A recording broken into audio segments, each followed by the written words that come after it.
ဖိုးတယောက်ကမြေကြီးဘောကရွှေပိုင်းစားလေးတွေကိုကောက်နေတာပေါ့နောက်ဆုံးအခုကိုကောက်လိုက်ချိန်မှာသူလက်ထဲမှာဟွက်ထားတဲ့ကြောက်တုံးလေးတုံးကိုအသာလေးဆွဲယူလိုက်တယ်အဲ့ဒီအချိန်မှာပဲအရာရှိကသူ့ကိုပစ်တက်ဖို့အမိန့်ဖေးလိုက်တာပေါ့အဖိုးကမြန်မြန်ဆန်ဆန်ပဲအဲ့ဒီကြောက်တုံးလေးကိုမိုင်းတစ်လုံးစီပစ်လိုက်တော့မိုင်းကပေါက်ကွဲသွားတယ်အရာရှိလည်းထိတ်လန့်ပြီးသူ့စစ်သားတွေကိုရှစ်တက်တဲ့ကိုပစ်ဖို့ပြောလိုက်တယ်ဒါပေမဲ့မမျှော်လင့်ထားတဲ့အဖြစ်အပျက်တစ်ခုဖြစ်လာခဲ့တယ်အဖိုးကတတ်သူအိုးတစ်လုံးနဲ့ကြီးစံအားလုံးကိုကာကွယ်ပစ်လိုက်တာပေါ့ကက်ပတန်အမေရိကတော့မြင်ရင်နော်မင်းကတကယ်ကိုတမျိုးပဲကွာလို့အံ့တော်ပြီးပြောမိမှာ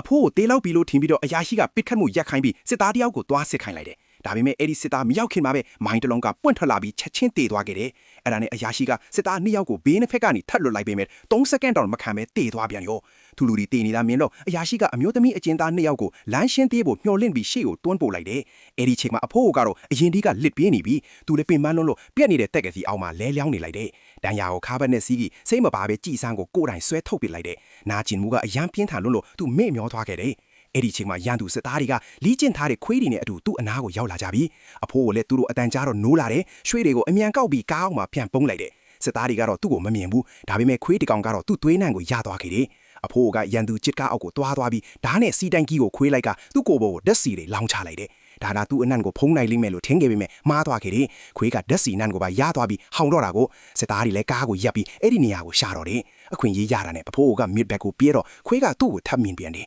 စနိုက်ပါသမားကသူ့ခြေထောက်ကိုပစ်လိုက်ပြီးအရာရှိကလည်းအရှင်းဖန်လို့အော်ပလို့လိုက်တယ်ခွေးကလိုက်လာပြီးမဲ့အဖိုးကတော့အေးအေးဆေးဆေးပဲမီးချစ်ပြီးသူ့ကိုယ်သူမီးရှို့ပစ်လိုက်တယ်ခွေးလည်းကြောက်ပြီးရက်သွားတယ်မီးလောင်နေတာပေါ့အဖိုးကပြေးပြီးမြစ်ထဲကိုခုန်ချလိုက်တယ်စစ်သားတွေပစ်ပေးမဲ့သူကရေထဲကိုရောက်သွားတော့မယ်သူထဲလာတဲ့ရွှေတွေကလေးလွန်းတော့သူနစ်ပြီးပျောက်ကွဲသွားတယ်စစ်သားတွေကရေမကူးတတ်တော့လိုက်လို့မရခဲ့ဘူးနိုင်ဝက်လောက်ကြတော့အဖိုးကရေပေါ်ကိုပြန်ပေါ်လာပြီးအသက်ရှူရခက်ဖွတ်နေတယ်ခေါင်းပေါ်လာတဲ့စနိုက်ပါသမားကထပ်ပစ်လိုက်တော့ရေထဲမှာသွေးတွေပြန့်နှံသွားခဲ့တယ်အရာရှိကရွှေတွေကိုပြန်ယူဖို့ရေငုပ်သမားတယောက်ကိုလွတ်လိုက်တယ်ဒါပေမဲ့ရေငုပ်သမားအောက်ရောက်တာနဲ့အဖိုးကသူ့လက်ပင်ကိုလွီးပြီးအောက်ဆီဂျင်ကိုလူယူသွားတယ်လေဘော်ကစစ်သားတယောက်ကအဲ့ဒီမြင်ကွင်းကိုမြင်ပြီးကြောက်လန့်သွားတယ်ဒါပေမဲ့အရာရှိကနောက်ထပ်လူတွေကိုထပ်ငုပ်ဖို့အမိန့်ပေးလိုက်တယ်နောက်စက္ကန့်တောင်မကြာဘူးရေတွေကပြန့်နီးရဲလာပြန်ရောစစ်သားတွေလည်းကြောက်လန့်တုန်လုပြီးနှောက်ဆော်ဖို့စကြတယ်ဒီရှုပ်ထွေးမှုကြားထဲမှာသူတို့ထဲကတယောက်ကသူ့အဖော်စစ်သားလက်ချက်နဲ့မတော်ဆအပိခံရပြန်ရောအဲ့ဒီနောက်စနိုက်ပါသမားတယောက်ကစစ်တနက်ကြီးနဲ့စပစ်တော့တယ်ဒါပေမဲ့ဒီတစ်ခါမှာတော့အဖိုးကတေနေတဲ့စစ်သားရဲ့ခန္ဓာကိုယ်ကိုဒိုင်းအဖြစ်အသုံးပြုပြီးထွက်ပြေးလွတ်မြောက်သွားခဲ့တယ်